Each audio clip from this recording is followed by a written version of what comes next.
Hey guys. I don't know if this is the George Poulos podcast anymore. I feel like I'm being reborn. So I got a bunch of cool questions on Patreon that I want to address. And then there's some stuff on my mind. So let me tell you what's on my mind. Okay, so Hector taught me something really profound, or he said something that made something click for me recently. And check this out, okay? So, I'm learning about karma and emptiness. And karma and emptiness sort of points to, especially karma points to cause and effect. I said that like Brett Conti or something. Cause and effect. So when you're experiencing an effect or the result, like the day you're having today, the mind state you're in, the way you're experiencing things today, you didn't cause that today. You caused that a long time ago. Right? That's karma. The result has a cause. If you really get down with karma, if you really start to see the interconnectedness of everything, and that everything you think, say, and do will later have a result, you get really careful about what you think, say, and do. And you meditate so you can hone your focus, and that so you can make good, loving decisions, because loving decisions will lead to loving results. Angry decisions will lead to angry results. Anxious decisions will lead to experiences of anxiety. Treating people badly will lead to experiences of people treating you badly. So let's take the practice of meditation. If you sit down on the cushion and sink right in and have a euphoric, connected, blissful meditation filled with insights and downloads, and you open your eyes and you feel amazing and centered and at peace, you caused that a long time ago. Actually, you probably caused that by pushing through a lot of resistance, a lot of laziness, and sitting on the cushion over and over again and having really bad meditations. That's when you caused the good meditation that you had today. So this helps with a lot of things. I'll give you one more example, and it's the one that I've been working with. If you follow me on Instagram, you know already. I've been working with talking to the camera, walking and talking to the camera very authentically, just as normally as I would talk to a friend, and sharing and expressing an idea and posting it on Instagram. Okay, for the past few days, when I have an idea as I'm walking around, I just pull out my phone and I start talking to it. And it's beautiful and it's crazy, and I have this like, I don't recognize myself. Like, what is this new capacity? Why am I so confident? I don't recognize myself. It's not easy because I'm just doing such a good job today. No, it's easy today because I planted that seed a while ago. Actually, I planted that seed a lot of times over and over again. All those times I filmed walking and talking videos, and I pushed through all that discomfort, and I was super uncomfortable. That's when I caused it to be easy today. Another experiment I've been working with that I think I've mentioned here is looking at people as I pass them on the sidewalk, smiling, saying hi, maybe engaging in conversation, just being a more open heart as I'm out in public. And that's getting easier too. And it's getting easier today because of what I did a while ago. Right? I didn't cause that to be easy today. I caused it with my past efforts. Every result has a cause, a karmic seed in the past. So what this should motivate you to do is this. If you're having resistance, if you're having fear, if you're in the grips of fear and discomfort, what you do in the face of that fear matters a lot. And if you push through it, you will be faced with the results of pushing through it. this faith and interconnectedness, that's what it is. It strengthens your faith during periods of your life where you're facing the consequences of shitty seeds you planted in the past. When you're facing a lot of anxiety and fear and doubt, again, it can be easy to slip into, shit, I've been meditating every day. Why am I feeling this way? You caused it a while ago, right? And you know that what you plant now will ripen later. So it can just help you keep your faith and keep planting good seeds, keep choosing love, no matter how uncomfortable it gets. That's one thing that's been on my mind. The other thing is just like, wow. I'm really seeing how much of my journey, my story, comes down to this process that I've gone through largely on social media of wearing this mask, and it comes from my conditioning and feeling like I need to perform in certain ways in order to be approved. And that manifested in my romantic relationships and friendships as people pleasing. It manifested in my creative expression as mask wearing and creating things that I thought I had to in order to be approved, in order to receive money. So much of my story has been having this, feeling the pain from wearing that mask, and then having this spiritual awakening and finding the tool of meditation and finding supportive community, and these things coming together to allow me to just rip the mask off and let my light out, right? And for so much of my journey of ripping that mask off, I let the light out, and then I get really scared again, and then I come back in. But I'm seeing how I'm still doing it, man, And after MTT, and now the seeds of MTT are beginning to ripen, I'm like, whoa. I don't know if it's ever been this unleashed before. I don't know if I've ever been so myself before. And there's still a tremendous amount of fear to work on. My enlightenment's not scheduled till 2056. Just kidding. But wow, yeah, so much of my journey is about that.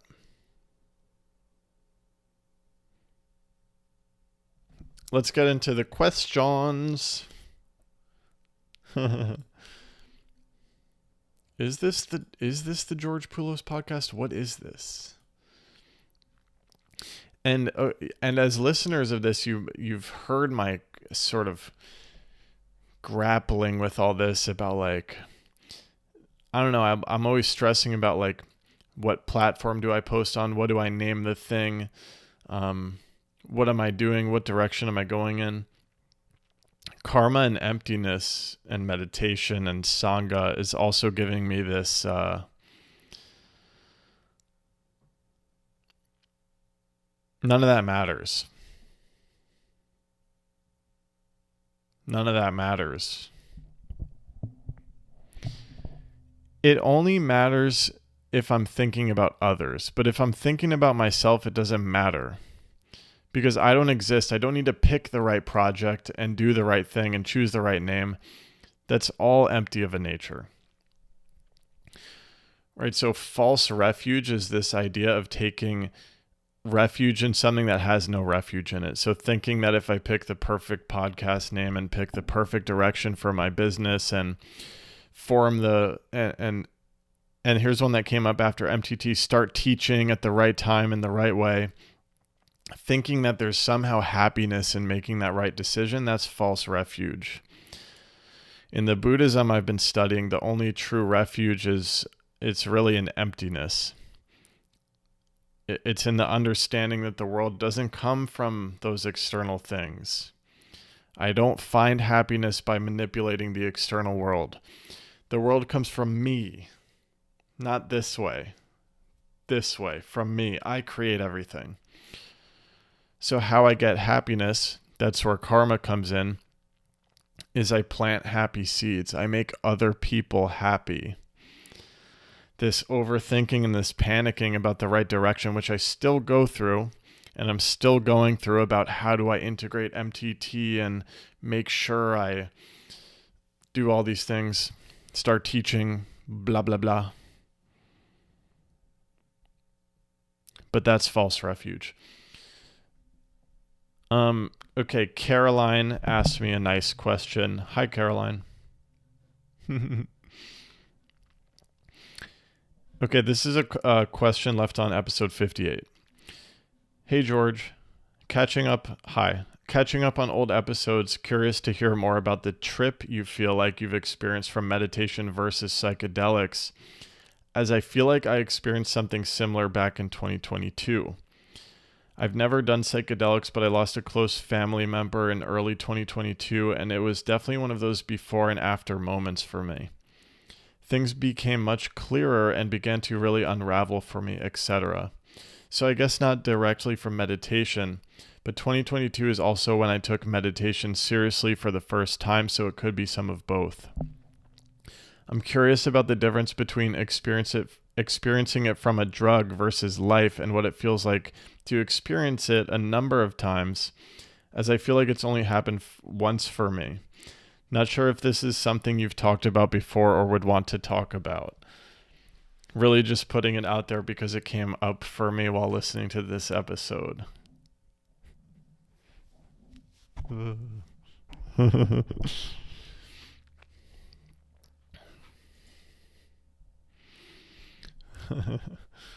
Okay, so first of all, here's an interesting, just because this question mentioned psychedelics, here's an interesting one. In the Buddhist system that 3 Joules is running, 3 Joules, by the way, is basically an undercover Buddhist monastery. It's basically like church. It looks like a trendy meditation and yoga studio, but it's really like a very serious Buddhist thing. So if you want to go really deep on this particular path of 3 Joules, which I am deeply considering, one of the practices is vows. And one of the vows is that you cannot drink alcohol or do any mind-altering substance. So I just wanted to put that out there because that might be in my future, which is interesting, right? Because I've taken a bunch of psychedelics and they've been tremendously important for me on my spiritual journey, right? Because why were they important for me? Because I was so in the grips of my conditioning, of my ego, of what I was taught in this very little narrow world, that I needed something to show me something bigger. I wasn't going to get there on my own. The psychedelics, the first mushrooms trip showed me something bigger. But it's interesting when you bring karma and emptiness into it, because psychedelic drugs are also empty of a nature. And I can prove it. Some people take mushrooms to go to a frat party and get messed up and have a good time in that way, in the party way, almost like you think about getting drunk on alcohol. And other people, like this is how I experienced it, it shatters their whole ego, it shatters their whole world.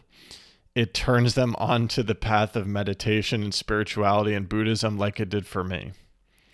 For me, mushrooms, like I was dabbling in meditation, right? And that's already a seed, right? I had the seed of meditation already. So by the time I took a big trip of mushrooms, I was like, oh no, wait, this meditation thing is really, really real, actually for real. So I double, if not triple down on my meditation practice after that. And then I had a few more tremendous experiences on mushrooms and LSD.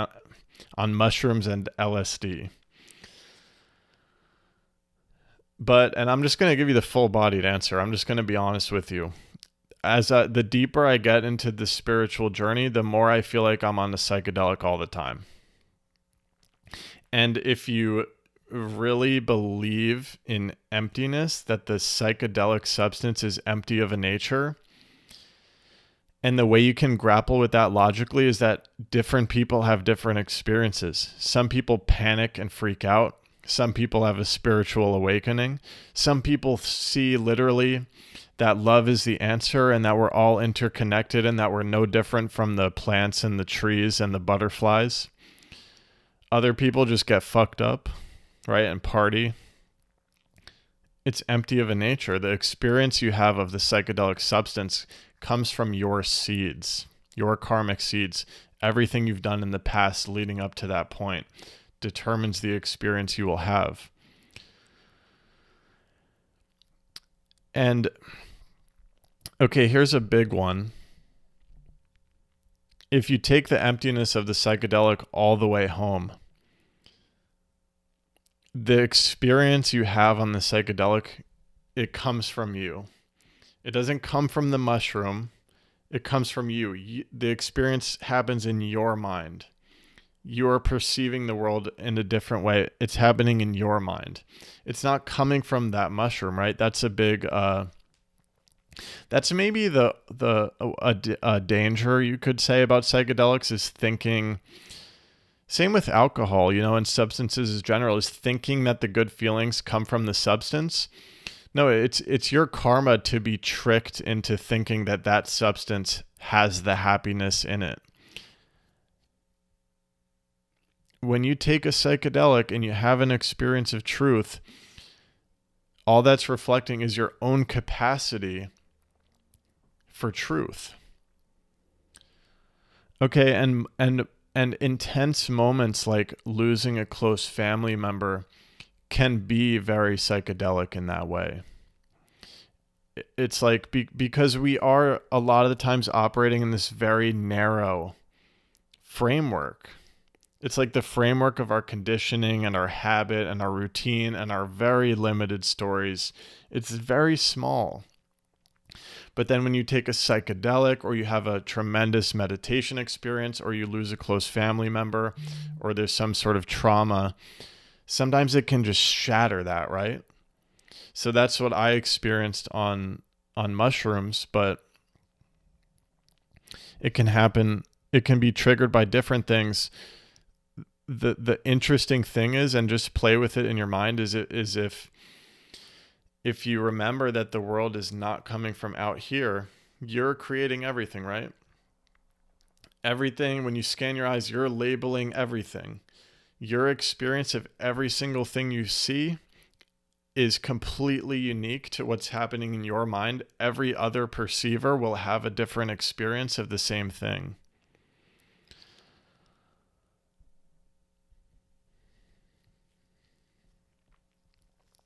And then I wanted to talk about, okay, so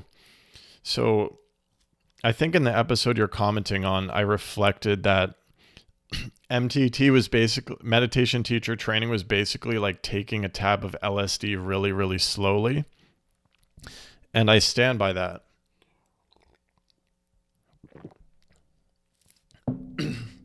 Okay, with the Buddhist wisdom I'm learning and the practice, not only on the cushion, but embodying the practice off the cushion. Like when you face a fear, you're literally like snapping a neural pathway. Like that, the habit that you have of living in this small way, in this very small identity of George, the idea of George is really small. And George has all these fears that keeps him limited. But when I go out and practice and say, you know what? I feel all this fear, but I'm going to break it anyway. You're actually snapping a neural pathway in your brain. I think that acid is basically just temporarily like relaxing all those neural pathways and creating more of that openness, like instantaneously. But you can do that with your own self-practice and self-expansion. And with wisdom, it skyrockets, right? So I think it's... And then you remember emptiness, right? The LSD is empty of a nature. But so is the practice, so is the Buddhist teaching, so is 3 jewels. So is meditation teacher training. And I think I've shared this example before. You pull in a random person into meditation teacher training, they have no idea what's going on. They think it's woo woo, or they're just like confused, right? It's your ability to understand and interpret that truth. You created it.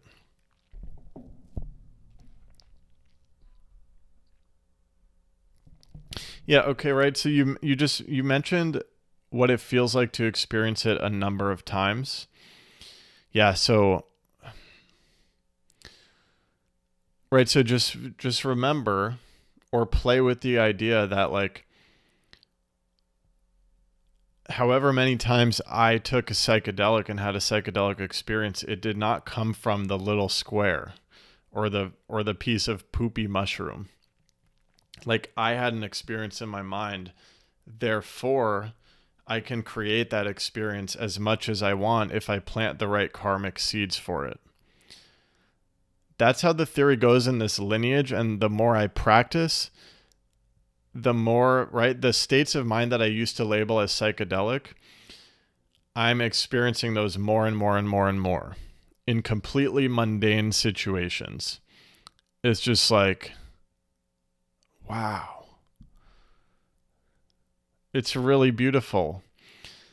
And maybe some of you listening have had an experience on psychedelics like that where you're just walking down the sidewalk or looking at a tree and you just feel so deeply how perfect it is. That experience of the world is not because of the mushroom. It's because of you. You have the capacity to see the world like that.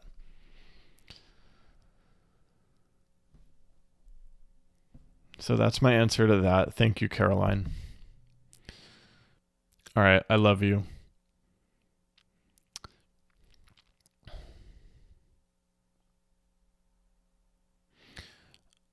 All right. I love you. Bye.